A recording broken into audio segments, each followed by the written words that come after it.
Hello, this is Lindsay McMahon, the co-host of the All Ears English podcast and the founder and CEO of All Ears English. And in this episode of the Business Growth Architect Show, I will show you how to use consistency to create incredible content that will keep your customers coming back to your business for more year after year.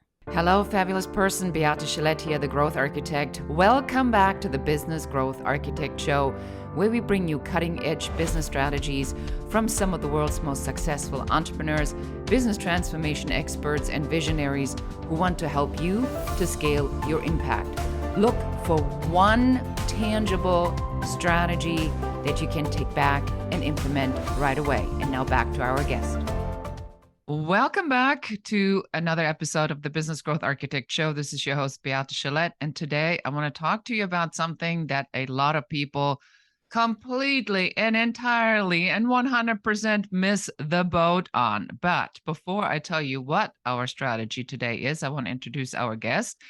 Lindsay, I am so excited for you to be here. Welcome. Yes. Yeah, thank you so much. I'm excited to be here too. So, Lindsay, tell people who you are and what you do, and why do we need to know about you?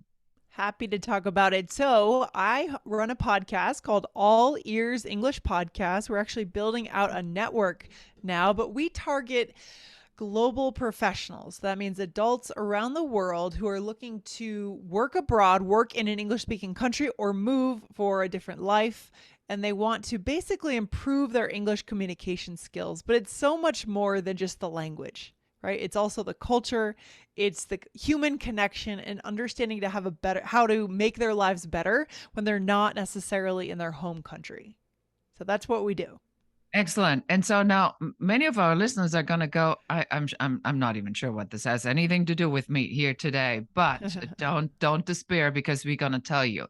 Because one of the things that is so amazing about you is how you build up that podcast and just the results that you have. So do you mind just taking us a little bit sort of behind the scenes in the strategy that you used this as a vehicle to build your business?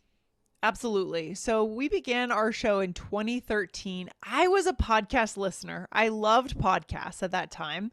I was also a teacher of English as a second language. So I had traveled to Japan, Argentina, and I saw kind of a trend building at that time.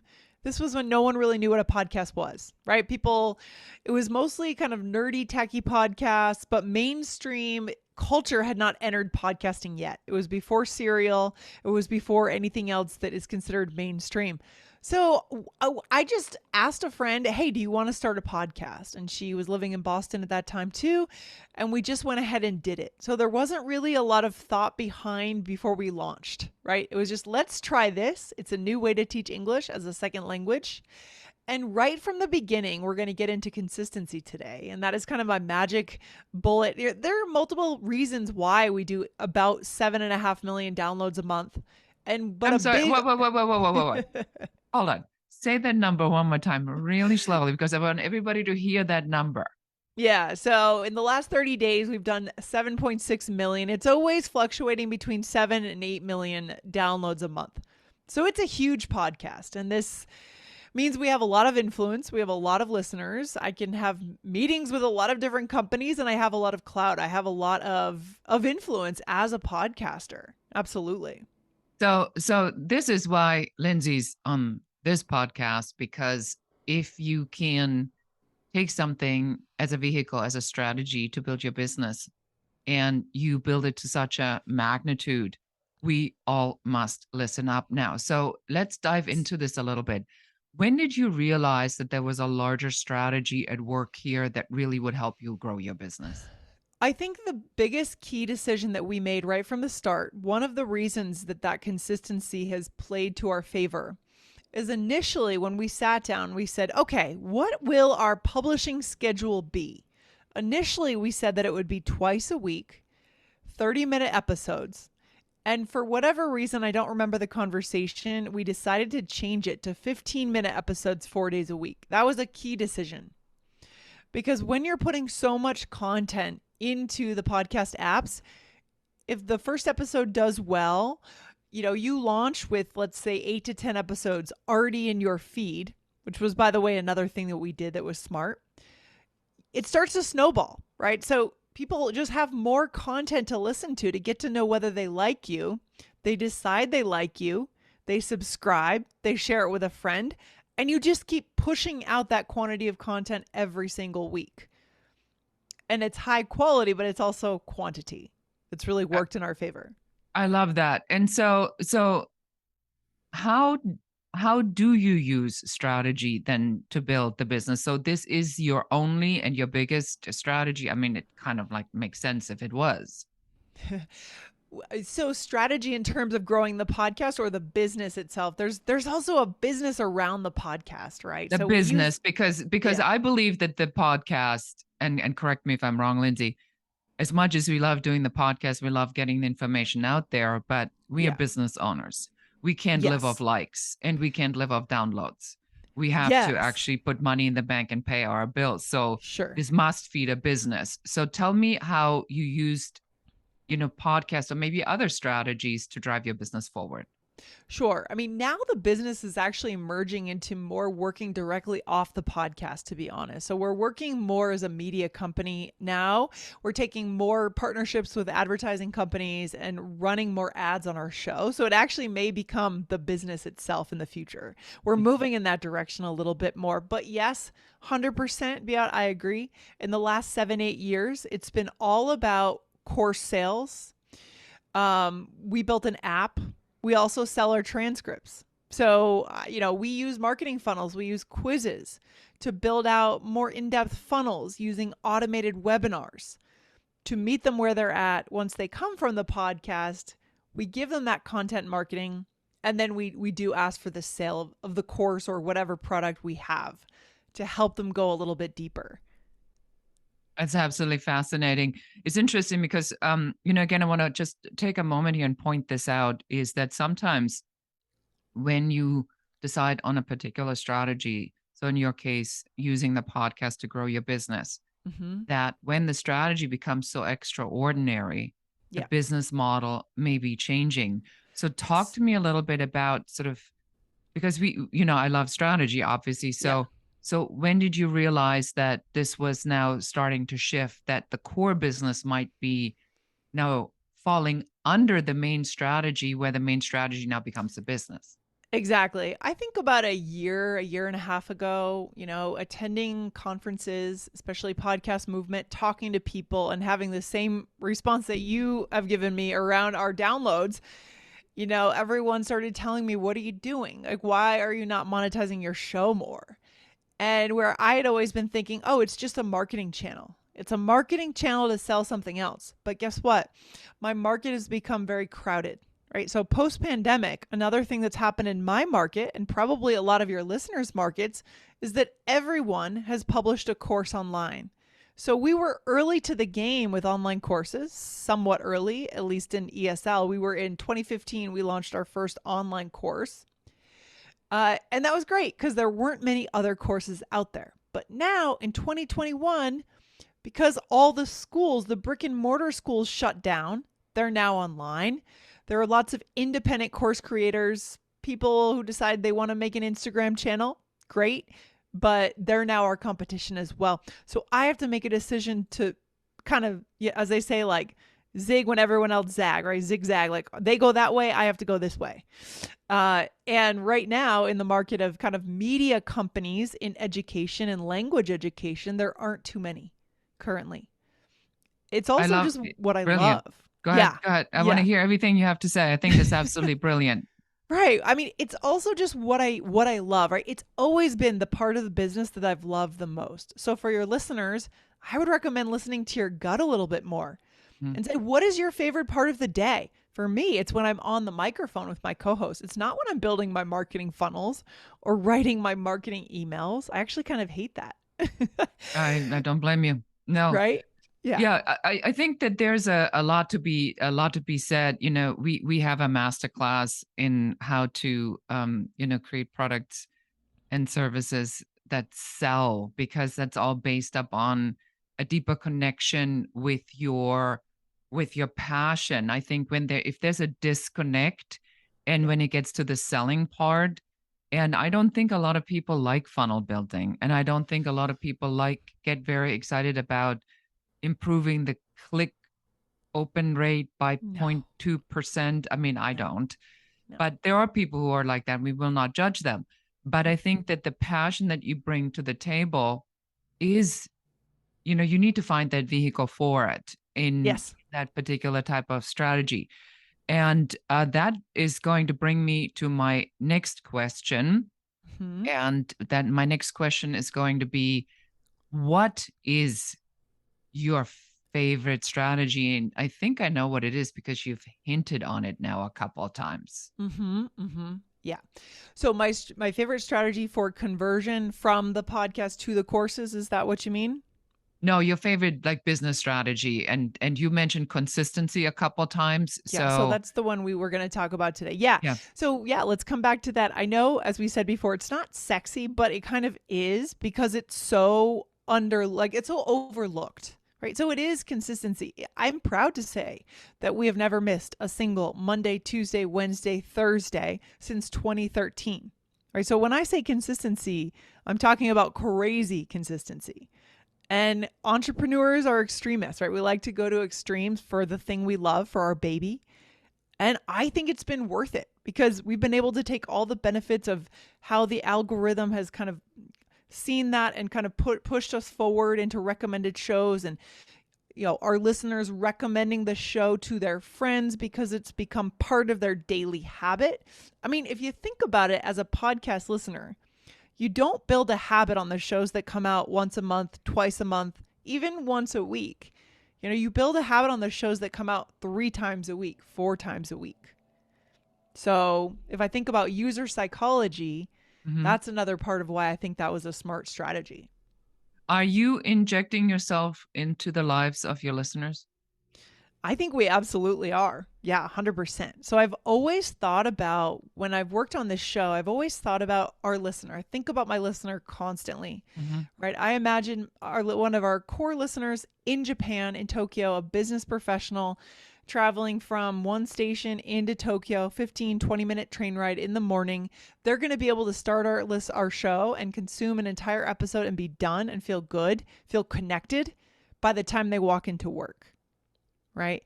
So we get emails from our listeners all the time, and I'm always thinking about them.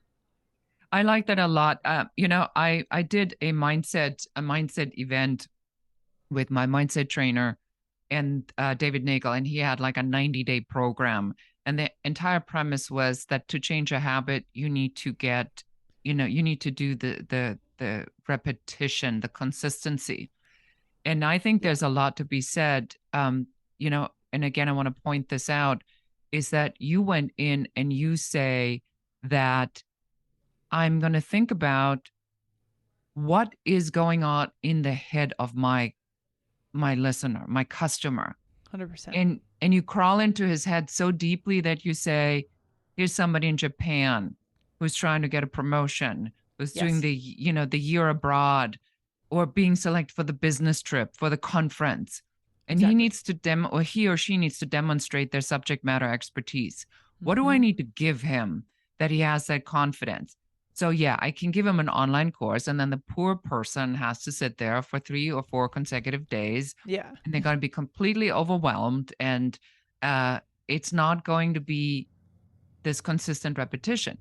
But exactly. if I have this person who goes to work in public transportation, and I give them that time frame that I assume is going to be at least 15 minutes, but 30 might be too much. Right. I think it's absolutely brilliant. And I want to ask you a couple more questions on that, but we'll do that Yeah. right after this message. Thank you so much for listening to the show. This is Beate, the growth architect. I'm so excited that you're here. Thank you so much for your time. Have you ever wondered why your business is not growing as quickly as you would like it to be? Well, you may have a business growth blocker. And if you'd like to find out what that business growth blocker is, go and take our brand new quiz at growthblockerquiz.com. And in only a few minutes, you're not just going to find out what that blocker is, but also what to do about it. Again, go to growthblockerquiz.com. And now back to the show. And welcome back, everybody. It's Beate Gillette here with Lindsay, and we are talking about consistency. We just shared an amazing story on how you go so deep into the heads of your listeners that you basically stalk them while they're taking the metro or the tub to their work. And you have this concept of crawling into their head or really understanding what they're about. So you said you think about your listeners all the time. Yeah. So what would you say to somebody who says, I'm not you? There's no way in the world I can do 4 episodes a week. What other tips as far as consistency do you have for our audience? Mm-hmm. So it really depends on your subject matter, but look at what you want to launch. If you're launching a podcast, or more broadly, look at the content you create and think if there are ways that that could potentially be broken up into smaller, more consumable bites, right? And then, you sit down, you create one piece of content, you could potentially break that up into 2 or 3 pieces of content. And then you will naturally become more consistent because you're showing up more often. So the other piece I would say for your listeners, the empathy piece, right? The reason that I'm always thinking about my listener is that I was my listener at one point. I lived that reality of living abroad, of trying to work in Spanish, or I lived in Japan, right? So as much as you can, choose a field, choose a niche where you've been in that position or you deeply understand that because maybe you have a family member who's gone through the thing, right? Make sure that you've got like a visceral level of empathy for that person. Yes, that's another really important truth bomb. I think that one of the biggest mistakes that I see, and I call it the knowledge vomit, and I just, said that that's the word I use, because I find that when you have 10, 20, 30 years of experience, and then somebody comes and says, I have an issue, then in your head, it's like, the jukebox is pressed D4. Yes. And then, right, the song plays and it's the entire song, and then the next song and the next song and the next song. And all this person wanted is just the first piece. So how do you, in this strategy of consistency and breaking down content into bite-sized chunks, how do you do that? Because most people cannot do that. I don't feel, and it's a good question because this right now with my co-host, I've got a new co-host that came on and joined me this year, and we're kind of mixing her in and alternating episodes with her and my longtime co-host. It's because I don't feel like I have to cover everything. There's a compulsion that we have as human beings to do our best. But what I want to do with my co-host is we're working to redefine what does it mean to do our best.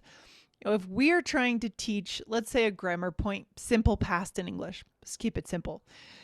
I don't need to teach the present and the future as well as the simple past. I don't need to teach every irregular verb form in that episode. I just need to give enough of a hint. I need to understand, first of all, what the point is of the podcast. It's not meant to be exhaustive. I need to build white space into that episode so that there is laughter, there's stories, there's context. I'm pulling in an interesting fact, something I heard in the news that relates to what I'm teaching. And so a big piece of how I can do such small pieces and be so consistent is I don't need to cover everything. I keep it really light in my head. I consider every episode a little gift, and I know there's going to be a lot more episodes in the future. So I'll get to everything else that I want to teach, that I want to have on the show. I don't need to do it all in one episode. So it's like pulling back what we consider a good episode. It's like in school we learned we have to do everything. We have to teach it all. We have to be thorough. I'm pulling back on that. Does that make sense? Does that help? I think that's really the key to what we see has changed. I mean, if we're really honest and we're looking what we've been through in the last couple of years, there is such a fatigue of people jamming down all this stuff in your throat. I Yeah. Sometimes, when I look at offers of our colleagues and it's like, and here is another 16-hour bonus. And now you get the 12-hour bonus on top of the 16 hours. And Right. and then we're going to give you this other course, and that's like a Yeah. 40-hour thing. And then we give you everything we've ever done. And Mm. you sit there and you go like, there is no way in the world that anybody would want to do that. So the reason, I myself have a 30-minute podcast, even though it would be very easy for me to talk for an hour, is because I wanted that discipline Yes. to identify what is the most important thing that Yes. I can bring to the audience, and that is the strategy. We don't do the Yes. story. We don't do, Right. the rags to riches. I think there's plenty podcasts that cover Yeah. that. So what I'm hearing you say is that as the content creator, as the business owner, or Mm-hmm. if you use a strategy like podcasting, the key really is to constantly and consistently Mm-hmm. simplify it Yes. to almost like the minimal viable idea Mm-hmm. that you need to transmit to get a result. Am I paraphrasing this correctly? Yeah, I think that's right. I mean, the other important piece to keep in mind here, at least in our world, and actually, I think a lot of podcasts do fall into this category of edutainment. So it's education, but in a way, it's also entertainment. There are so many kind of needs, human needs that we fulfill by listening to podcasts, or maybe we're walking as we're exercising. It's fun. We listen because we enjoy learning. So there's an element of entertainment in podcasts. So if I'm jamming all this, more 16 hours, more content, I'm actually disrespecting the listener. I'm not treating them as a peer, as someone I respect. I'm just trying to throw content down their throat. So having that simplicity of the teaching of what I'm teaching and then leaving that space for some entertainment, whatever that means in your market, it's what's working for us. So it's what all other, not every other ESL teacher, but other education podcasts are not doing that we're doing differently. And I see it very clearly. Right. So Yeah, that's because I what, thought, yeah, it's interesting. I use this example all the time when it comes to education, and people say, "Well, why can I not get myself out of a certain mindset?" And to me, it's very obvious. Our entire educational system has been designed to say there's existing information. If you can remember and regurgitate existing information exactly like they gave it to you, you're gonna get an A. And right, and that's in elementary school, in middle school, in high school, and yes. to a large degree in college. And then you go to a job and somebody says, well, what are you bringing to the table? And people are completely confused. Right. It's totally the opposite of what we learn.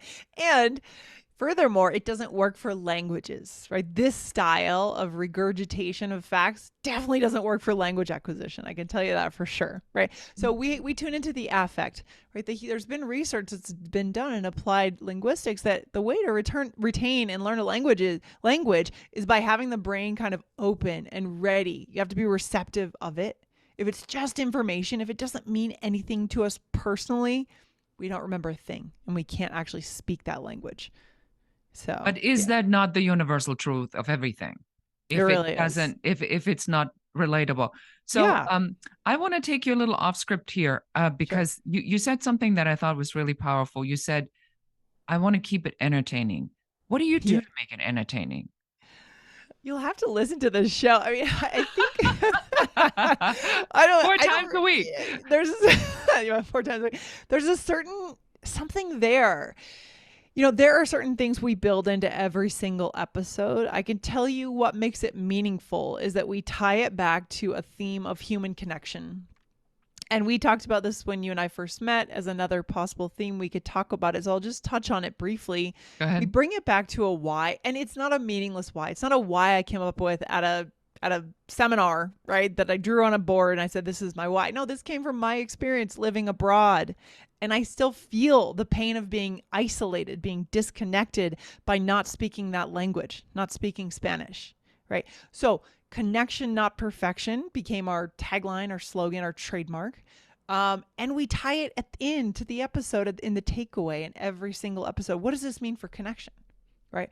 Okay, we just learned past perfect. Why do I care for connecting with my neighbor who's a native English speaker next door? Why do I care? So that's one thing that I guess could be considered entertaining but deeper. I was really speaking to the hearts. And then we laugh, like we're not afraid to laugh. We make mistakes in English, even though we're teachers and we're native speakers. We tie in stories as much as we can. We don't go off topic, right? We don't say, oh, what'd you have for breakfast today? I hate that. I hate that too. You mentioned that earlier, right? But we do tie it in if it's related to the content that we're teaching. So in that case, it would come later. If we talk, oh, this makes me think of the sale of Tesla, for example, right? Here's why it matters, right? Here's how that ties in. And we give an example. So we leave a lot of white space in our plans for that to come in there. Naturally, yeah. I mean, I'm English as a second language, so I'm Yeah. my first language is German. And what I found when I came here is sort of that the German humor, I mean, that's by itself a joke, right? Um, but that sort of idea doesn't really translate into English because you're prone to wanting to translate these kinds of phrases that you say in each language, then word for word in another language, and then people look at you completely puzzled, Yeah. right? Sure. And Yeah. and they go like that doesn't even make any sense. Like I give you one example. So there's a German saying that says, "What you don't have in the feet, you have in your head," Okay. which makes a lot of sense if you really think about it. But nobody's Right. ever heard it before. So when I say it, people just have this like, What does "Oh, that mean? Right. Right. what is it? What does that? What does it even kind of mean?" Right? Yeah. So I I think that the idea that we are walking away from perfection, and I Yes. think that's some Exactly. that's in my world as a strategist building systems. I mean, my God, I mean, there's Mm. never a perfect system. It's always in progress. Yeah. But to say, giving you the confidence to embrace that good enough is good enough Mm-hmm. to 100%. to show up, Yes. right? Especially when our listeners have been really kind of indoctrinated in the other way their whole lives, right? Rigid classes, memorization, their teachers maybe were very rigid in their own concern about their own language skills, right? And so that rubbed off on them. So there's a lot of trauma that I think international adults have undergone when it comes to learning English. So I think we're just taking like a very fresh perspective on it. Yeah, I love that. Yeah. I Yeah. absolutely love that. Go ahead. Yeah, and so I would recommend that for your listeners, whether they're starting a podcast or trying to do anything, find a fresh perspective, find a new way, do the opposite of what everyone else is doing, and connect with that listener, with that person. Always think about that person that you're serving. Yeah. Yeah, and I like that what you said, Lindsay, that you said that you thought about on whether or not that actually worked Yeah, and for how sure. you personally felt about that and what that deeper emotion was that drove Yeah, that decision that says it wasn't that I was upset that I didn't speak the language, it was that I felt disconnected. totally. And the reason was I didn't speak the language, but it wasn't the Yes. thought wasn't, oh my God, I don't speak the language. It's like, what do I Yeah. need to do to connect to other people because you're missing that, right? Exactly. Because in the end, we don't really care about grammar. We don't care about words. What we care about is the heart to heart connection, feeling seen in the world, being a part of a group. These are deep psychological emotions. So, all content and all marketing in a way, or content creation or business really has to come back to that, but it has to be genuine, right? Coming from the creator. Yeah, I have the funniest example. I visited in Paris a good friend of mine, and his best friend has sells wines. And Okay. and so we were sitting at Chez Girard, and I think this was the only time in my life after 4 bottles of the most exquisite red wine that I felt I spoke fluently French. That helps too. That really helps. It's like when you and I don't speak any French whatsoever, but I swear I understood everything they said that night. Yeah. But I digress. So what's it about for you? Is it about connection for you? Is it helping people to connect on a deeper level? What is it about for you? About what is it for you about this way? You mean, so for example, what keeps me motivated doing What the keeps you show, motivated? doing the Yes. whole business? Yeah, it is Thank that. you. It's envisioning again, because I was in that position, traveling abroad for a couple years at a time, right? feeling that myself. It's envisioning one of my listeners building that connection and feel like seeing their eyes light up with joy that they finally had a conversation that meant something with that coworker, that native English speaking coworker that they were never able to connect to. They find like that to me just like really gets me going. I love it. I love the idea of that because then they can feel at home, they can feel good in their lives, right? They can feel like real people.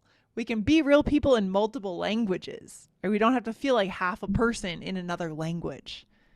Yeah, And so that that's is what it that is. is so true. I mean, and me living in the United States as a German, and we have quite a few friends that come over Yeah. or send us their children when they're on their America trip. And Right. there is something to be said about that moment when they need to speak English. Say, so with me, they still speak German, but then when they need to speak English, you can tell their whole body Yes. language changes, right? That becomes this self-awareness of, I hope I'm not screwing up. Totally. The On self-consciousness. the self Yes. the self-consciousness. Yes. So I'm Yes. helping people to get over that. I love that. Yeah.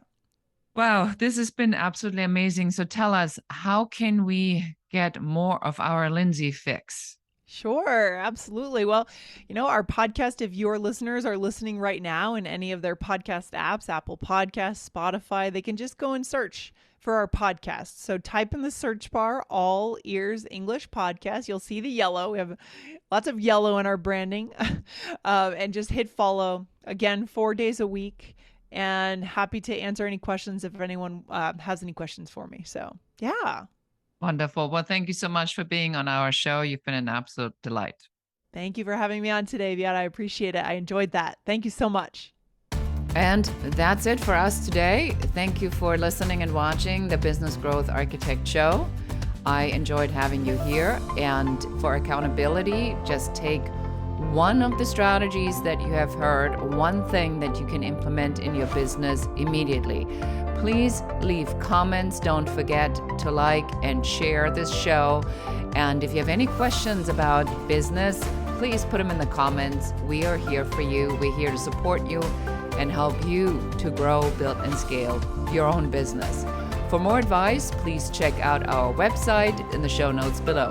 Thank you again. This is Beate Gillette, the Growth Architect, and goodbye.